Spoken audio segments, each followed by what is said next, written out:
बिस्मिल्लाहिर्रहमानिर्रहीम। Dear students, you are welcome in knowledge exchange. Students, आज की इस वीडियो में हम mathematics class second year unit 2 functions and limits start करने जा रहे हैं। स्टूडेंट्स, इस यूनिट को स्टार्ट करने से पहले कुछ टर्म्स हैं, कुछ डेफिनेशंस हैं, कुछ कंसेप्ट्स हैं, उनको अंडरस्टैंड करना और उनको डिस्कस करना बहुत ज़रूरी है। So let's start the video.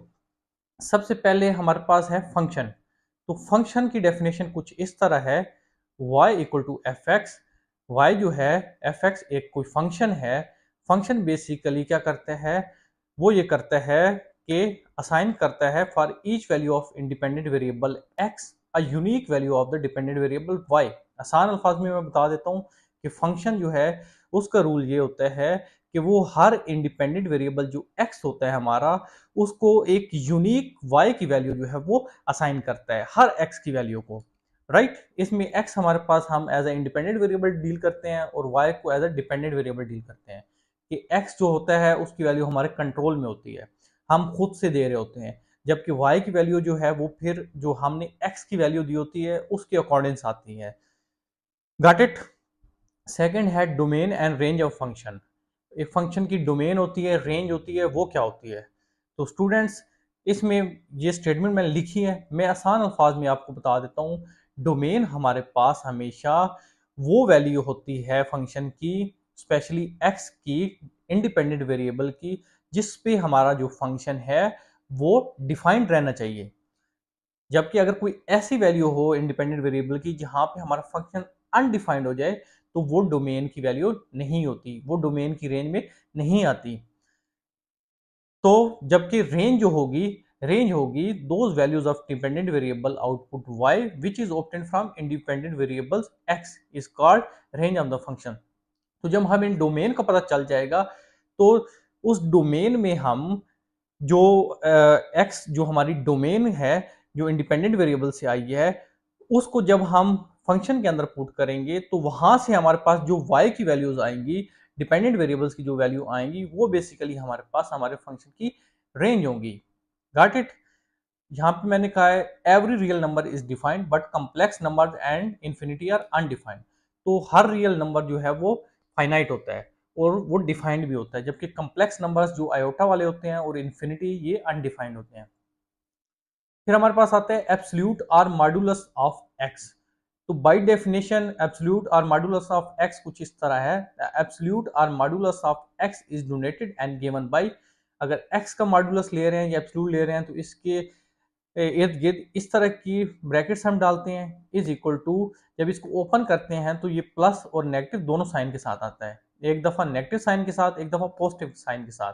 और साथ ये कंडीशन होती है, एक्स तब नेगेटिव होगा जब एक्स की वैल्यू जीरो से लेस होगी, मतलब -1 होगी, -2 होगी, -3 होगी। और ये पॉजिटिव एक्स होगा जब एक्स की वैल्यू जीरो होगी या जीरो से ग्रेटर होगी, 1 2 3 एंड सो ऑन। एक फिर फंक्शन होता है कंपोजिट फंक्शन। कंपोजिट फंक्शन को डिफाइन कर लेते हैं। लेट कर लें एफ एक्स और जी एक्स हमारे पास दो फंक्शंस हैं, राइट। तो जब हम जी एफ ऑफ एक्स लिखेंगे या एफ जी ऑफ एक्स लिखेंगे तो उसको हम कहते हैं ये कंपोजिट फंक्शन है। उम्मीद है स्टूडेंट्स आपको ये कंसेप्ट जो है वो समझ आ गए होंगे। Students, now let's start our exercise 2.1। अब हम अपनी एक्सरसाइज 2.1 का जो है वो प्रॉपर स्टार्ट कर लेते हैं। क्वेश्चन 1 है, read the graph and right the functions domain range and F. ये बड़ा इंटरेस्टेड क्वेश्चन है स्टूडेंट्स। इसमें क्या है, इसमें बेसिकली हमारे पास ग्राफ्स गिवन है इस क्वेश्चन में, और उस ग्राफ से हमने फंक्शन भी लिखना है और फिर उस फंक्शन की डोमेन और रेंज भी लिखनी है। तो सबसे अहम चीज जो मैं समझता हूँ इस क्वेश्चन में वो है फंक्शन लिखना ग्राफ से। जब आपने फंक्शन लिख लिया तो डोमेन और रेंज लिखना कोई फिर बहुत बड़ी मुश्किल बात नहीं रह जाती। तो सबसे पहले हम इस ग्राफ को एनालाइज करके फंक्शन लिखने की कोशिश करते हैं। स्टूडेंट्स, आप अगर इस ग्राफ को देखें तो ये पैराबोला का ग्राफ है। हमें पता है ना, पैराबोला की जो जनरल इक्वेशन होती है y equal to X square होती है। तो अगर आप x की इसमें डिफरेंट वैल्यूज दें तो उसके कोरस्पॉन्डिंग आपको y की वैल्यूज मिलेंगी। हम कुछ वैल्यूज लेके देख लेते हैं, ये चेक करने के लिए आया कि वाकई ही ये पैराबोला का फंक्शन है या नहीं है। x और y। अब सपोज कर लें x को हम 0 पुट करते हैं, y भी 0 आ जाएगा। x को 1 पुट करते हैं, y भी 1 आ जाएगा। x को 2 पुट करते हैं तो y हमारे पास क्या हो जाएगा, 4 आ जाएगा, एंड सो ऑन। अब हम करते हैं कुछ, हम नेगेटिव वैल्यूज ले लेते हैं।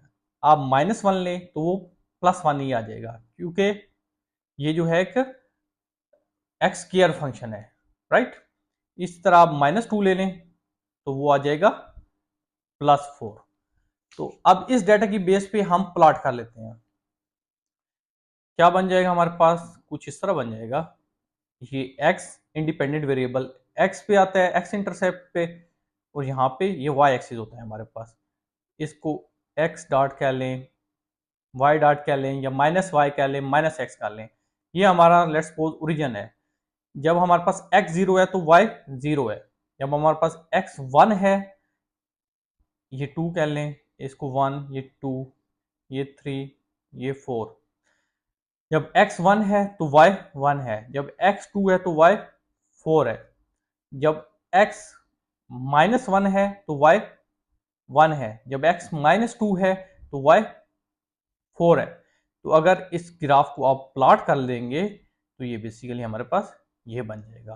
तो स्टूडेंट्स, ये ग्राफ और ये ग्राफ दोनों एग्जैक्टली सेम है ना।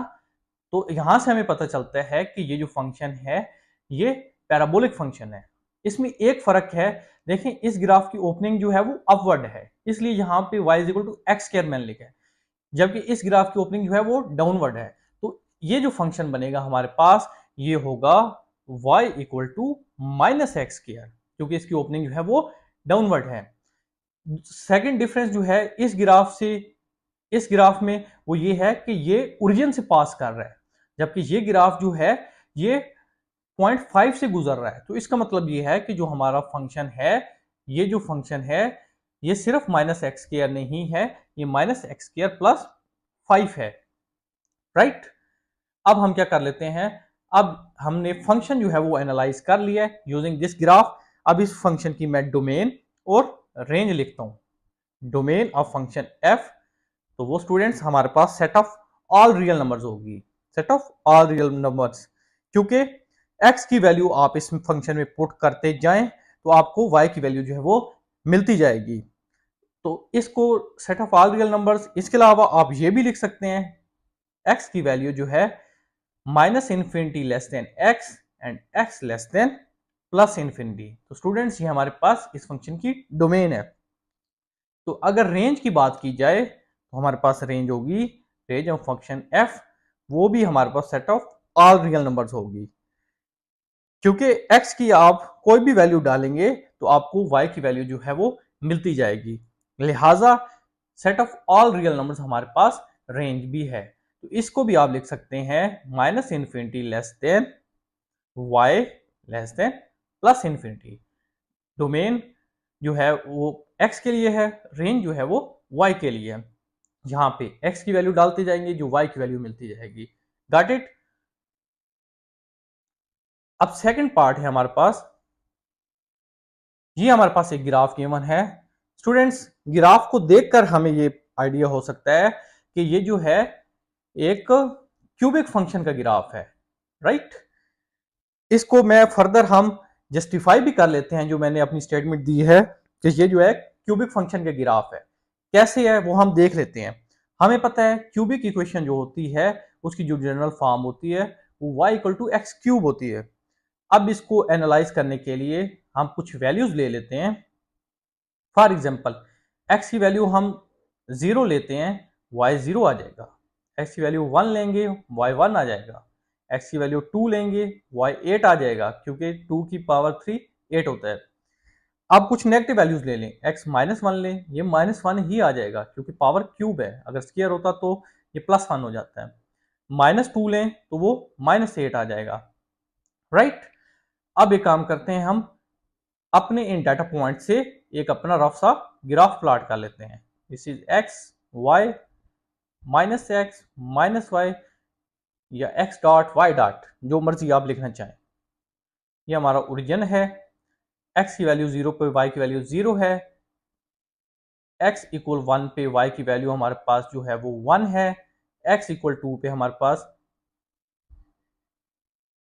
y की वैल्यू जो है वो 8 है, यहाँ पे 8। इस तरह -1 पे x की वैल्यू जो है वो -1 है, x इक्वल -2 पे y की वैल्यू जो है वो -8 है। ये -8 यहां पे कहीं होगा, राइट।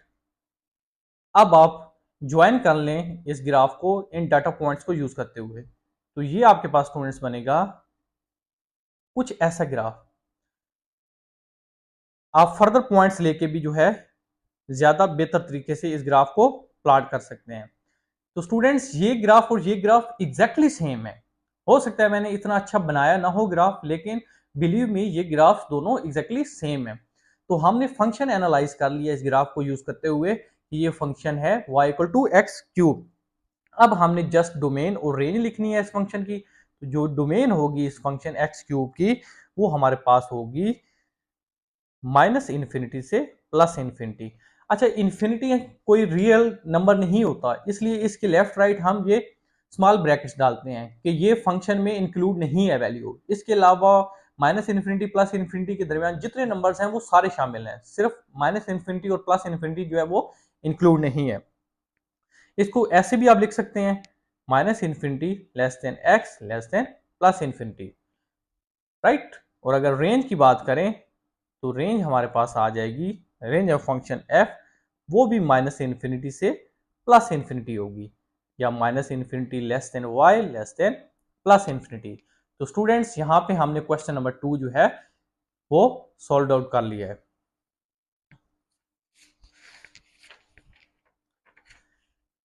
अब नेक्स्ट हमारे पास थर्ड ग्राफ है। बजाय दिखने में थोड़ा सा मुश्किल ग्राफ लग रहा है और कंपैरेटिवली थोड़ा सा ये टफ भी है, लेकिन इंशाल्लाह हम इसको जो है भी आसान कर लेते हैं अपनी डिस्कशन से।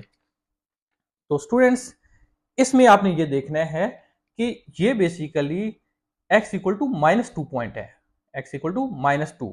तो x इक्वल -2 पे ये जो हमारा ग्राफ है, ये जो हमारे ग्राफ्स बने हुए हैं, ये कर्व्स हैं, ये x इक्वल टू -2 पे इंटरसेक्ट करती है।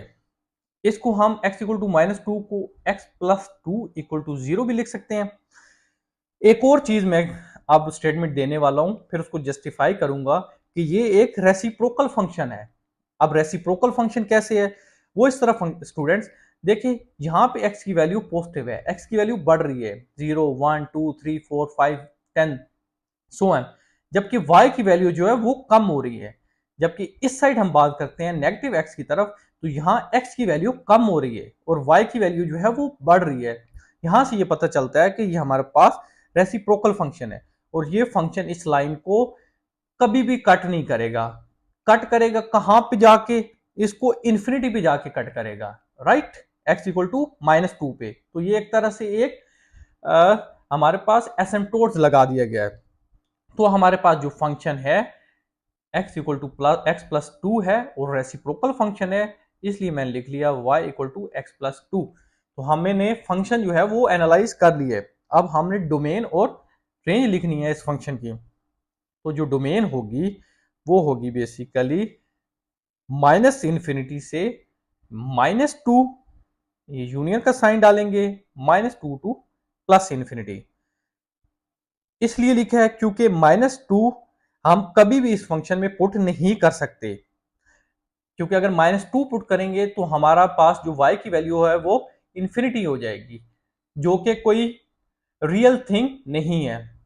तो स्टूडेंट्स हमारे पास जो डोमेन है वो -इन्फिनिटी से -2 यूनियन -2 से +इन्फिनिटी है, और ये शो कर रही है ब्रैकेट्स, ये स्मॉल ब्रैकेट्स कि -2 जो है डोमेन में इंक्लूड नहीं है, राइट।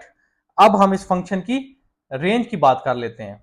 तो रेंज हमारे पास इस फंक्शन की हो जाएगी -इन्फिनिटी से 0 यूनियन 0 से infinity.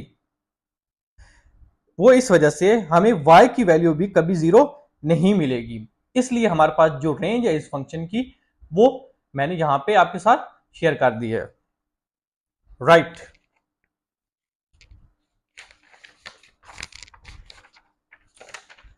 Students now come to the parts D, and I think it's last graph of this exercise question number 1. अब स्टूडेंट्स इस ग्राफ को थोड़ा सा एनालाइज कर लेते हैं तो आपको पता चलेगा ये ग्राफ जो है ये बेसिकली एक लीनियर फंक्शन का ग्राफ है, राइट? तो हमें पता है जो लीनियर इक्वेशन होती है हमारे पास, इक्वेशन ऑफ स्ट्रेट लाइन, वो होती है y equal to M X plus C. m हमारे पास स्लोप होती है, c हमारे पास y इंटरसेप्ट होते हैं। तो स्लोप को हम पहले फाइंड करते हैं। स्लोप हमारे पास by mathematics y by x होती है। तो हमारे पास यहाँ पे जो y है ये बेसिकली y इंटरसेप्ट को, y एक्सिस को 7 पे कट कर रही है, ये basically minus Y by X, right? तो ये हमारे पास आ जाएगा y जो है 7 है और x जो है ये हमारे पास ये -3 पे कट कर रही है। आपकी बुक में ये क्लियर पता चल रहा है कि ये -3 पे x एक्सिस को ये लाइन जो है कट कर रही है। तो यहाँ पे ये लिख लें, ये हमारे पास स्लोप आ गई। अभी इस इक्वेशन में ये वैल्यूज पुट कर देते हैं। स्लोप हमारे पास है -7/3 x ऐसे ही, और जो हमारे पास y इंटरसेप्ट है वो भी हमारे पास बेसिकली +7 ही है। तो स्टूडेंट्स हमने जो फंक्शन है अपना वो लिख दी है। अब इस फंक्शन की अगर डोमेन लिखते हैं हम तो वो हमारे पास होगी -∞ से +∞, क्योंकि आप इस फंक्शन में जो भी वैल्यू डालें आपके पास जवाब जो है वो रियल नंबर आएगा। इसलिए हमारे पास जो डोमेन है वो set of all real numbers है या -∞ से +∞ है। और अगर रेंज की बात करते हैं तो वो हमारे पास होगी -∞ से +∞। नेक्स्ट पार्ट ई में जो ग्राफ गिवन है, इस ग्राफ को देख के हम बता सकते हैं ये ग्राफ जो है ये पैराबोलिक फंक्शन का ग्राफ है, क्योंकि एग्जैक्टली इस जैसा सेम ग्राफ जो है वो हमने पीछे एक पार्ट में देखा है और उसको एनालाइज भी किया है।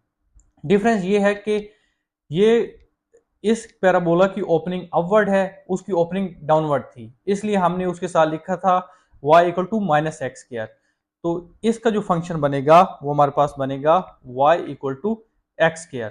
सेकेंड, ये ओरिजिन से गुजर रहा है जबकि वो जो है +5 से गुजर रहा था, इसलिए उसके साथ +5 लिखा था।